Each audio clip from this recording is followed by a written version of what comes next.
성가대 귀한 찬양 감사드립니다. 일주일 동안 이것저것 생각하시느라고 무거웠던 머리 들어서 먼저 안부 여쭙습니다. 평안하셨습니까? 네, 반갑습니다. 저희들은 창조절 둘째 주일을 맞이했습니다. 더불어 우리 가을 기도의 마음을 모으는 또한 두 번째 시간이기도 합니다. 기도의 마음을 품기 위해서 성경에 참 많은 기도들이 있습니다. 그리고 기도를 드렸던 그러한 인물들도 소개가 되고 있고요. 그래서 이 가을 기도의 힘을 함께 모아보는 시간을 갖기 위해서 성경에 나와 있는 많은 기도들 중, 그리고 또 기도의 인물들 중을 이렇게 만나보면서 기도의 또 다양한 모습들, 또 우리의 기도의 모습을 다시금 되돌아보는 그러한 시간을 가져볼까 합니다. 설교를 준비하는 설교자가요, 이 설교를 준비하는 방법은 참 다양하겠습니다. 그런데 개인적으로 한 주 전에 여러분들에게 이 본문과 그리고 제목을 이렇게 공유하는지라 저는 그 전에 이제 미리 좀 본문을 깊게는 못하지만 그래도 이렇게 묵상하고 기도하면서 전체적인 큰 주제를 생각하고 미리 여러분들에게 그 다음 주 이렇게 본문 그리고 제목을 공유를 합니다. 그리고 한 주를 보내면서 큰 틀을 잡고 이제 월요일부터 차곡차곡 하면서 이 이야기를 함께 나눌 말씀을 이렇게 같이 만들어 가는데요. 이번 주도 변함없이 그렇게 진행을 했습니다. 그런데 이번 주는 조금 다르게요. 준비하다 보니까 설교가 두 편이 되어버렸습니다. 어떠신가요? 오늘 설교가 두 편인지라 아이고 이거 예배 시간이 길어지겠네. 벌써 낙담한 얼굴, 그리고 혹시 이거 밥 먹어야 되는데 배고픈 얼굴, 때로는 이참에 두 개 설교니까 좀 길어지겠구나, 오늘 좀 푹 자자라는 그러한 편안한 얼굴 보일 것이라고 생각했는데 역시 우리 신사동교회 교인들의 수준을 알겠습니다. 감사합니다. 이렇게 또 벅찬 오늘은 두 개구나 라는 이러한 또 벅참이 여러분들 얼굴 속에서 느껴지는 듯 싶습니다. 제가 잘 봤죠? 네. 자, 그러면 오늘 두 편의 설교가 이루어지겠는데요. 먼저 왜 이 두 편의 설교가 나오게 되었는지요. 먼저 월요일부터 이렇게 쭉 말씀을 묵상하고 다시금 또 읽고 묵상하면서 처음 설교의 틀을 이렇게 잡았습니다. 그러다 이제 끝자락에 이렇게 주일이 가까워질수록요, 다시 한번 말씀을 또 묵상하고 또 묵상하다 보니까 처음 준비한 것과는 전혀 다른 모습이 조금씩 보이기 시작을 했습니다. 그래서 오늘은 두 편의 설교가 이루어지겠는데요. 먼저 오늘 그러면 첫 번째, 하나님이 차려주시는 먼저 눈에 보이는 그 하늘 양식, 우리가 마음의 입을 열어서 어떠한 맛인지 먼저 한번 첫 번째 식사 함께 같이 나눠보도록 하겠습니다. 자, 우리 오늘은 요나를 통한 그 기도의 모습을 함께 살펴보겠는데요. 우리가 요나, 교회 조금 다니신 분들, 초등학교 때부터 다니신 분들도 잘 알려져 있는 그러한 인물입니다. 자, 그렇다면 요나라는 인물이 정확히 어떠한 인물인지, 요나는 1장부터 4장밖에 되질 않았어요. 여러분들 혹시 집에 가셔도 좀 이제는 좀 요나서 이렇게 찬찬히 읽어봐도 좋을 듯 싶은데요. 오늘 먼저 살펴보면 요나서 1장 9절에 보면은요, 자기 스스로 나는 이러한 사람입니다 라고 밝히고 있습니다. 히브리 사람, 곧 이스라엘 사람이라는 것입니다. 그리고 하나님을 믿는데 하나님을 어떻게 해요? 여호와 하나님을 경외하는 자다라고 자기를 소개하고 있습니다. 그리고 요나는 우리가 잘 알고 있지만 하나님의 선지자, 곧 하나님의 말씀을 대언하는 예언자, 선지자입니다. 보통 사람이 아니죠. 뿐만 아니라 지금으로 이야기하면 왕실의 그러한 기록, 또 왕의 이야기를 기록해 놓는다라는 그 왕실의 역사를 기록하는, 소위 성경에서는 열왕기 하에도 요나라는 인물을 소개할 정도로 아주 중요하고 경험이 풍부한 그러한 선지자입니다. 또 요나, 누구의 입술에서 또 한번 나오죠? 언급이 되죠. 신약의 예수님 말씀하셨잖아요. 많은 사람들이 표적 구해달라, 표적 보여달라 이렇게 했을 때 어떻게 하셨죠? 예수님이 요나의 표적 이렇게 이야기를 했습니다. 요나의 표적밖에는 아무 표징도 받지 못할 것이다 라고 하면서 예수님의 입술에까지 이름이 거론될 정도로 아주 유명한 사람입니다. 훌륭한 사람이죠. 그러니까 이런 훌륭한 사람들은 어때요? 큰 일을 해야겠죠. 훌륭한 일을 해야겠죠. 그래서 하나님은 야, 이렇게 훌륭한 인물 요나에게 큰일 맡겨야겠다 그러면서 니느웨에 가서 하나님의 말씀을 전하라고 합니다. 니느웨 백성들 이대로 나서는 안 되겠다 싶어서 요나를 통해서 니느웨 백성들 회개시키고자 하는, 그래서 하나님의 말씀을 전하라는 명령이 요나에게 떨어졌습니다. 예전 목회지에서 한 선교사님이 이렇게 찾아왔어요. 그래서 이 선교지에 대한 기도와 후원을 이렇게 부탁을 하더라고요. 그래서 뭐 지금 당장 확답은 드릴 수가 없고 연말에 이제 선교위원들 회의를 통해서 결정을 짓겠습니다라고 이렇게 하면서 돌려보냈어요. 연말이 되어서 선교지에 대한 회의를 진행하면서 그 일본 선교사님이 저에게 주고 가신 그 자료를 이렇게 공유하면서 우리가 선교지를 어디를 정할까 이런 의논을 하는데요. 구체적으로 이렇게 내색은 하진 않았지만 마음속에요. 선교위원들의 마음속에 선교할 곳도 참 많은데 왜 굳이 저 허 목사는 왜 일본의 자료를 저렇게 넘겨줄까라는 이런 느낌이 들더라고요. 왜 그럴까요? 이유는 간단해요. 우리나라 정서상 어때요? 일본 하면 이게 먼저 좀 들잖아요. 왜 하필? 그리고 또 우리가 선교하면 먼저 연결되는 게 뭐죠? 선교하면 경제적으로 좀 낙후된 지역들, 못 먹고 못 살고 그러한 지역을 우리는 선교와 이렇게 연결을 짓습니다. 그런데 일본이 어때요? 우리나라보다 잘 살잖아요. 그런데 왜 굳이 그 일본에까지 선교를 해야 되나라는 그러한 느낌이 들기 시작을 하더라고요. 지금 요나가 생각하는 니느웨라는 이 도시, 우리가 생각하는 대한민국과 일본과의 그러한 수준을 넘어서는 그러한 관계입니다. 히브리 사람들이 생각하는 니느웨, 아시리아라는 아수르라는 수도입니다. 제국의 수도예요. 그 아수르는 어떠한 나라입니까? 바로 우리 민족을 침략한 원수의 나라입니다. 뿐만 아니라 뭐 침략할 수 있죠. 그런데 뿐만 아니라 히브리인들이, 이스라엘 백성들이 가장 싫어하는 이방 민족이며 더더욱 싫어하는 것은 하나님을 섬기지 않는 아주 패역한 죄 많은 민족이라는 사실입니다. 그래서 니느웨, 아수르는 생각하고도 싶지 않은 그러한 존재들이에요. 저기 망하는 거 꼭 봐야 되는 그러한 존재예요. 그런데 그들의 구원을 위해서 가라는 하나님의 말씀. 자, 요나는 어떻게 했을까요? 받아들였을까요? 말았을까요? 분명 요나는요, 하나님을 믿었습니다. 하나님을 경외하는 사람이에요. 하나님의 말씀을 전하는 대언자입니다. 분명 그는 하나님을 믿었지만 하나님의 말씀은 믿을 수가 없었습니다. 따를 수가 없었습니다. 왜요? 내 생각이 있었기 때문입니다. 하나님의 말씀이 중심이 아니라 요나라는 자기의 생각이 중심이 어떻게 흐르는지 보여주는데, 하나님의 말씀은 니느웨로 향하라고 합니다. 그런데 요나 자기의 생각은 니느웨과는 정반대인 지금의 스페인인 다시스로 향하게 됩니다. 다시스로 향하는 그 배를 타고 도망을 갑니다. 그런 생각했을 것 같아요. 야, 멀리 가면 하나님 나 못 찾겠지. 그런 기특한 생각 들었는지 몰라요. 하지만 그 도망가는 뱃길에서 뜻하지 않은 풍랑을 만납니다. 그리고 그 풍랑의 원인이, 왜 풍랑이 있는지는 자기 자신임을 알고 그 풍랑 잠재우기 위해서 요나는 마치 우리가 그 아버지 눈 회복시키기 위해서 심청이 생각나시죠? 임당수에 펑덩 빠졌듯이 뱃사람들의 생명을 구하기 위해서 이 한 목숨 죽겠다라고 하며 바다에 풍덩 하고 빠집니다. 이에 풍랑은 그치고 요나는 그렇게 바닷속으로 하염없이 빠져들 그때 갑자기 어디선가 큰 물고기가 나타나 요나를 집어삼킵니다.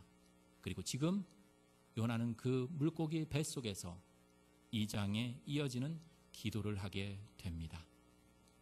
자, 여러분들 너무나 잘 알고 있는 내용이라서 기도의 결과가 어떻게 됐을까요? 살아났을까요? 요나는 물고기 뱃속에서 지금도 살아서 있을까요? 살아났어요.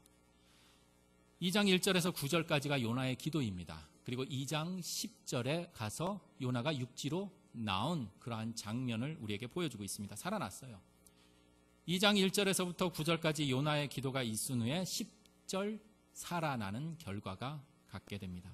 반전의 드라마예요. 이런 기가 막힌 기적적인 무사귀환이 어디 있겠습니까?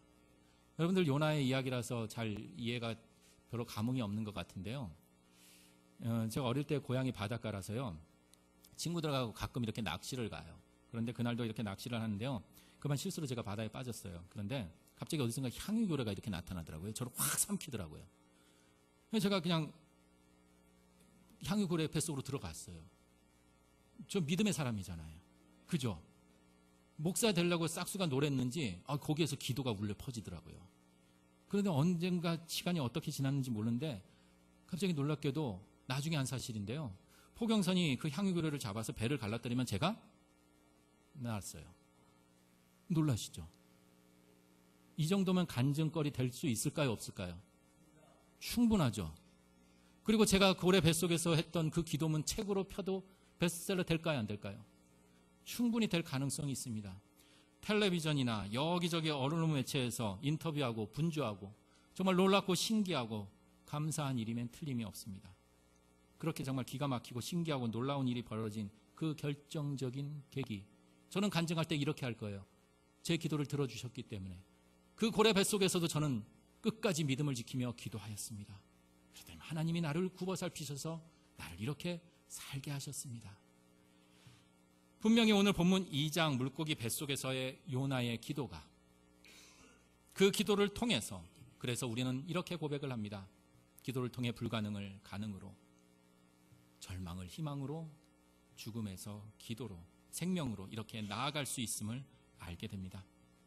요나는 분명 물고기 뱃속이라는 어려움 속에서 하나님께 기도하는 아주 전형적인 그러한 신앙인의 모습을 보여주고 있습니다. 깜깜한 암흑 속에서도, 절망 속에서도, 그 한복판에서도 하나님을 부르짖습니다. 오늘 본문 4절만 보시더라도 지금 요나는 물고기 뱃속에 있어요. 그렇지만 힘을 쥐어짜며 지금 어디를 바라보고 있죠?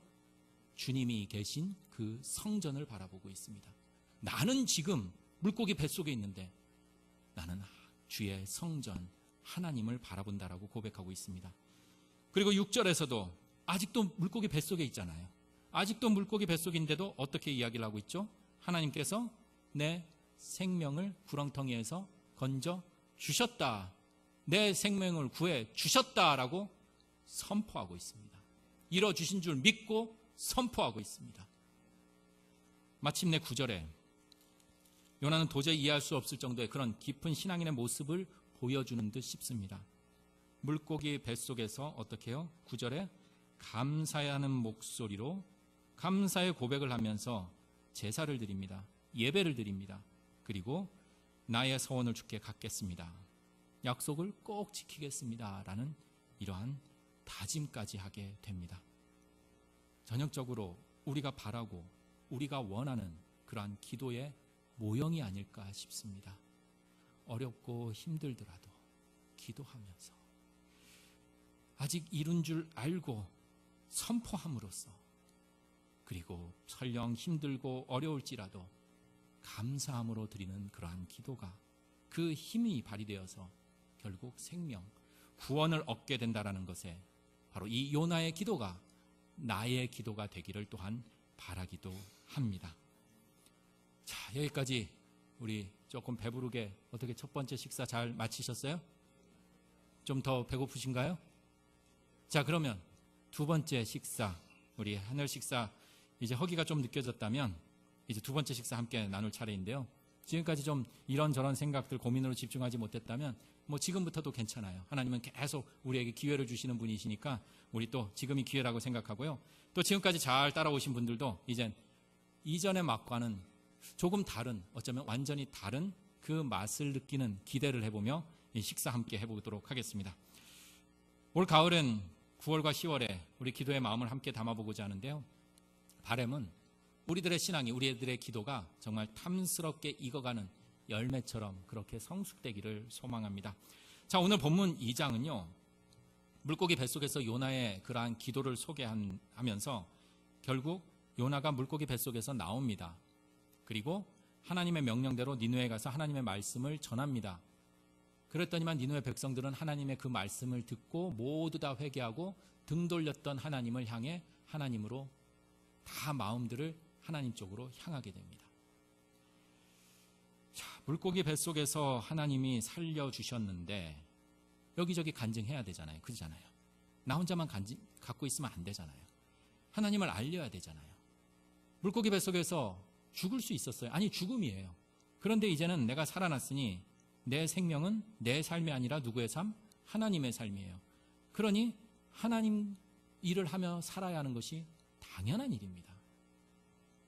여기까지가 우리 신앙의 모범, 기도의 모범으로 아멘 하면서 우리가 은혜를 받고 은혜 가운데 마칠 수 있을 것 같은데, 요나서 이 짧은 1장부터 4장까지 전체를 보면 요나서는 마치요 부모에게 반항하는 사춘기 아이의 모습을 보는 듯합니다.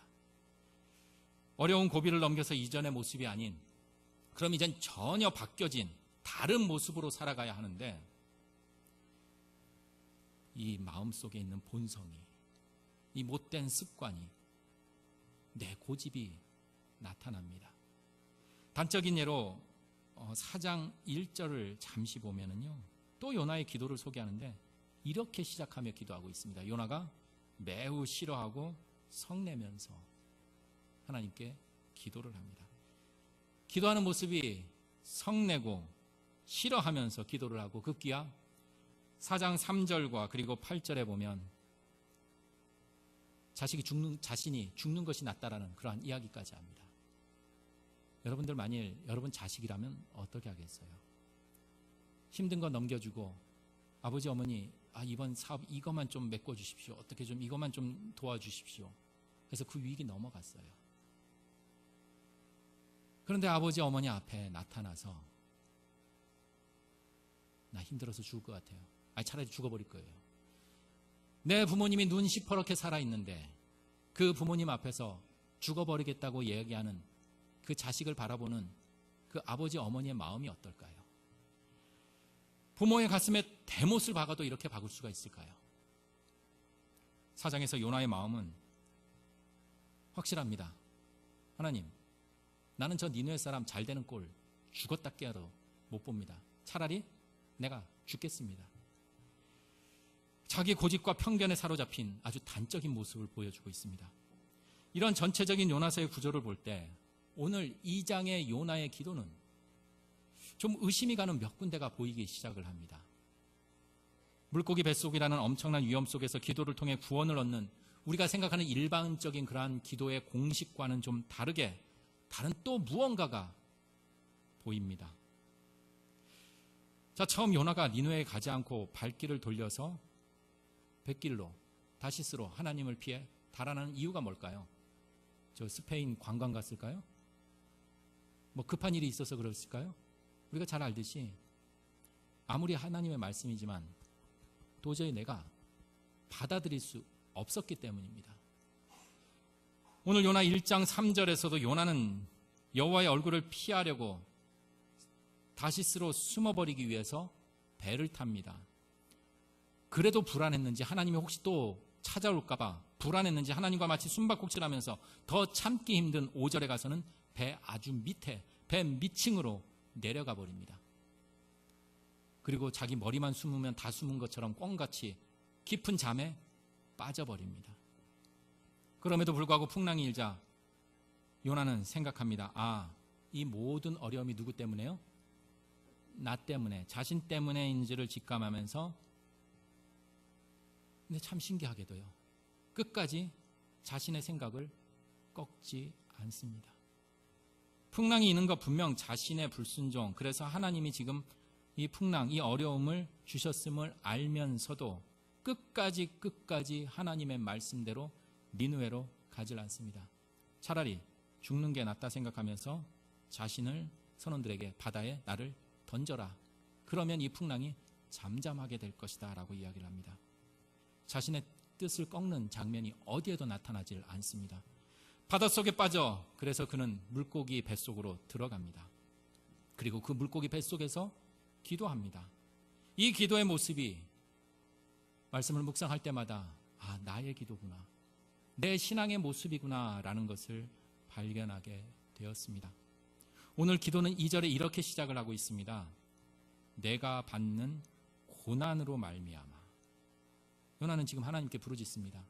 그리고 3절 보실까요? 3절에 요나는 자신의 상황에 대해서 이렇게 진단하고 있어요. 주께서 나를 깊은 속 바닷 가운데 던지셨다. 더불어 4절에 내가 주의 목전에서 쫓겨났다.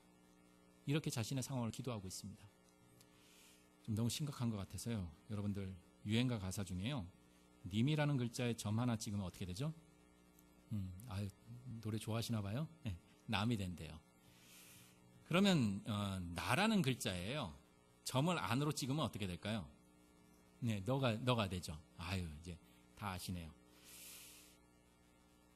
생각해 봅니다.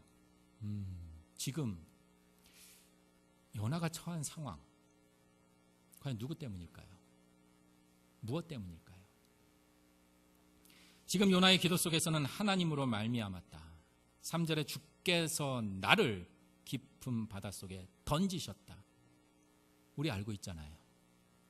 하나님의 말씀을 따르지 않은 그 요나의 불순종으로 인해 자기가 죽겠다고 들어간 바닷속입니다. 내가 죽으면 죽었지, 하나님의 말씀은, 하나님의 뜻은 내가 도저히 받아들일 수 없다라는 그 옹골찬, 그 고집으로 일어난 그 고난을 지금 요나는 주께서 나를 깊은 바닷속에 던져버렸습니다. 그리고 분명히 1장에서 잠시 살펴보았지만 요나 자신이 하나님을 등지고 하나님을 피해 도망갔습니다. 다시스와 정반대인, 니느웨과는 정반대인 다시스로 도망을 갔어요. 하나님이 요나를 쫓아낸 것이 아닙니다. 그럼에도 4절에서 내가 주의 목전에서 쫓겨났습니다. 이렇게 하소연하고 있어요. 우리 그런 말 있잖아요. 적반하장도 유분수지. 그 표현이 이런 상황이 아닐까 싶어요. 결국 모든 상황 문제는 내 자신임에도 불구하고 나라는 것의 점을 안으로 바꿔버리면서 너 외부로 향하고 결국 하나님으로 그 방향을 돌리고 있는 모습입니다. 오늘 요나의 기도를 다시금 묵상하며, 물론 기도이지만 이 기도는 곧 나의 기도처럼 철저히 내 중심적인 그러한 기도로 고백하게 되었습니다. 자신으로 말미암은 그 상황임에도 불구하고 하나님께 계속해서 자기 연민, 자기 넋두리만 지금 쏟아놓고 있어요. 어디에도 하나님, 제 불순종으로 인해 하나님의 뜻을 거역해서 내가 이렇게 고난을 당합니다. 하나님 잘못했습니다. 죄송합니다. 내가 이렇게 어리석습니다. 하나님, 그러니 하나님 회개하오니 나를 구원하여 주시옵소서.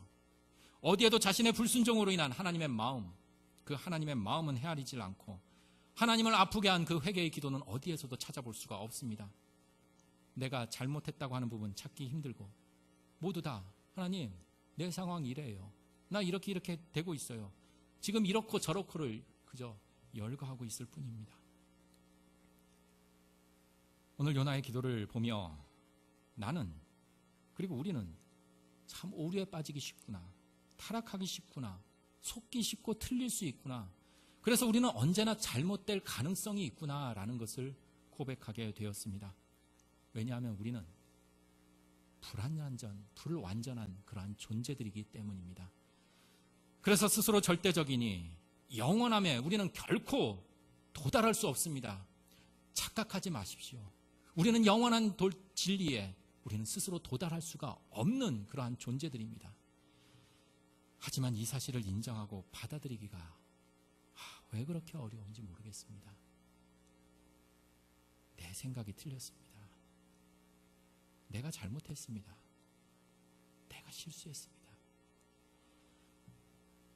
이 고백이 얼마나 우리에게 큰 자유를 가져다 주는지 우리는 모릅니다. 말장난처럼 들릴지 모르겠지만 문제는요, 문제는요, 나.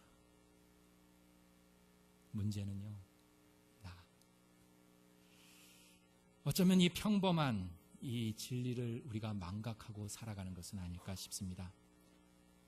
내 생각을 조금만 열어주고 조금만 느슨하게 우리 좀 숨 쉴 틈을 주는 것, 이것이 참 소중하지 않나 싶습니다. 모든 건 내가 판단하고 내가 결정하고 그 결과 내가 얻으려는 그 생각과 행동에 우리 주님은 점점 참여하실 공간은 사라지게 됩니다. 요나는 분명 하나님을 믿는 선지자였습니다. 그리고 스스로 자신은 하나님을 경외한다라고 외쳤습니다. 하지만 정작 자신의 생각은 저버리질 않고 자신의 생각을 중심에 두어 하나님을 결단코 중심에 두지 못하는 그러한 나의 기도의 단면을 부분 이렇게 보여주고 있습니다. 자, 그렇다면 이제 이 요나의 기도를 통해 우리는 지금 다른 맛을 느껴보기를 소망합니다. 바로 하나님의 그 마음, 하나님의 그 달콤한 그 마음의 맛을 느껴보기를 소망합니다. 요나의 기도, 우리들의 일반적인 이러한 기도처럼 흡사하지 않을까 싶어요. 참 나의 기도, 하나님, 지금 내 사정 너무 힘들어요. 하나님, 도저히 너무 힘들어서 이 어려움 좀 해결해 주세요. 제거해 주세요. 그리고 감사하게 그 어려움이 해결됐습니다. 그래서 어떻게 됐나요? 그것이 끝이에요. 요나는 거기서 더 이상 나가지 못했습니다. 우리가 앞서 잠시 살펴봤지만 뒷이야기를 통해서 요나의 본성은 쉽게 변하지 않았습니다. 물고기 뱃속이라는 그 어려움은, 그 문제는 해결되었을지 모르지만 요나의 그 마음속에 죽지 않고 아직도 팔딱팔딱 살아있는 그 옛 자아가 죽지 않고 계속해서 살아있었기 때문입니다. 눈물 흘리며 기도합니다. 가슴 쥐어짜며 기도할지언정 나의 교만과 그리고 나의 욕심, 알지 못하는 사이에 그렇게 수북히 쌓이는 그러한 먼지처럼 내 마음을 뚫고 그렇게 들어와 버립니다.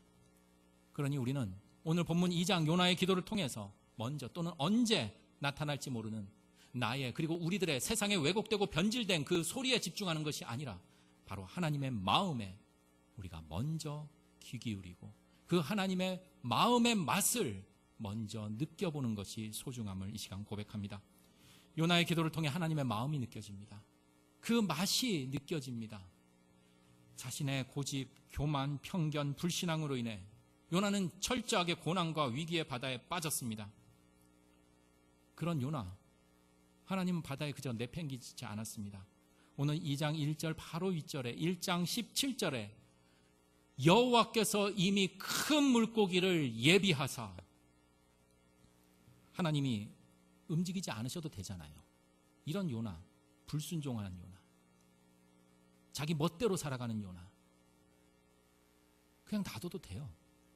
그럼에도 불구하고 하나님은 물고기를 예비하면서 불순종한 요나를 바다에서 구해내십니다. 이 정도로 어때요? 충분하죠? 이 정도도 감사의 그런 간증거리 되잖아요. 하나님의 말씀에 순종하지 않고 자기 멋대로 행동하다 자초한 위험인데 이제는 하나님께 더 이상 요구할 면목도 없어요.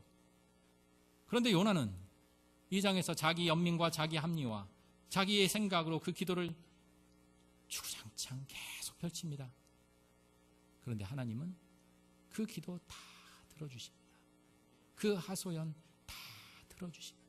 그 하나님의 그 마음.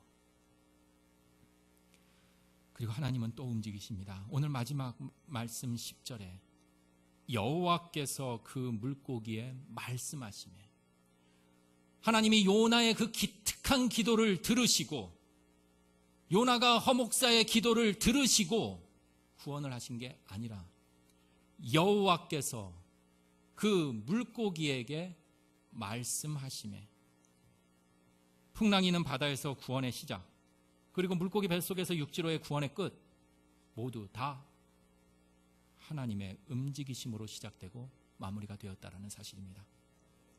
요나의 기도, 기도에 용하다라는 누군가의 기도, 그러한 기도가 우리의 구원의 실체가 아니라 우리의 구원의 실체는 바로 하나님임을 기억하시기를 소망합니다.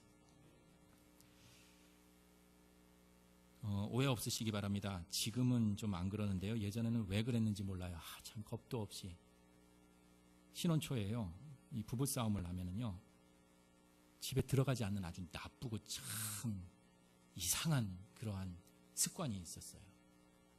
참 배짱도 좋죠. 물론 예전에예요. 이렇게 생각해 보면 그 어색한 분위기, 그 갈등으로 인한 불편함이 싫어서 그랬는지 몰라요. 그 분위기가 어려워서 숨어버리고 싶어서 그랬는지 몰라요. 그래서 멀리 멀리 도망가면 될 줄 알았나 봐요.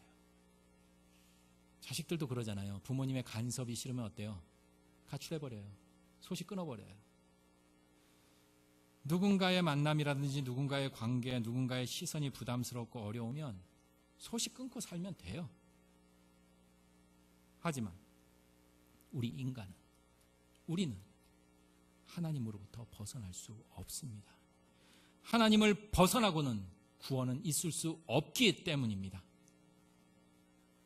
이제 자막에 시편 말씀이 이렇게 밑에 나오겠는데요. 시편 139편 7절에서 10절까지의 말씀인데요. 하나님이 우리를 버리시지 않는 그 마음, 우리 한 목소리로 함께 이렇게 자막 보면서 함께 우리 고백해 보시기를 소망합니다. 시편 139편 7절에서 10절까지의 말씀인데요. 방송실에 다시스로 갔네요. 예, 다시스로 가서 제가 봉독하겠습니다. 잘 들어보세요. 시편 말씀 본문 되나요? 네, 띄워주시기 바랍니다. 역시 시편 139편 7절에서 10절까지의 말씀입니다. 네, 제가 봉독하겠습니다. 내가 주의 영을 떠나 어디로 가며 주의 앞에서 어디로 피하리이까? 내가 하늘에 올라갈지라도 거기 계시며 스올에 내 자리를 펼지라도 거기 계시나이다. 내가 새벽 날개를 치며 바다 끝에 가서 거주할지라도 거기서도 주의 손이 나를 인도하시며 주의 오른손이 나를 붙드시리이다. 아멘. 우리가 기도해야 할 이유, 늘 깨어서 쉬지 말고 기도해야 할 이유가 바로 여기에 있습니다. 그 하나님의 마음. 기도를 한다라는 것은 결국 내가 하나님을 벗어날 수 없다라는 그 고백입니다. 우리가 기도를 통해 내 마음의 빗장을 풀고 나를 구원하고 우리를 구원하시는 그 구원의 하나님께 더욱 가까이 다가감입니다. 이걸 우리의 기도를 통해서 나의 고집과 오류, 내가 아는 것만 믿고 내가 보는 것만 보는, 나를 가다두었던 그 물고기 뱃속에서 끌어내시어서 더 큰 세계로 인도하시는 우리 구원의 하나님을 향하기를 소망합니다. 그 하나님의 마음의 맛을 느끼는 시간이 되기를 소망합니다. 이 가을 그 기도의 맛을 느끼며 우리들의 삶이 더욱 영글어가는 그러한 귀하고 복된 한 주가 되기를 소망합니다. 함께 기도 드리시겠습니다.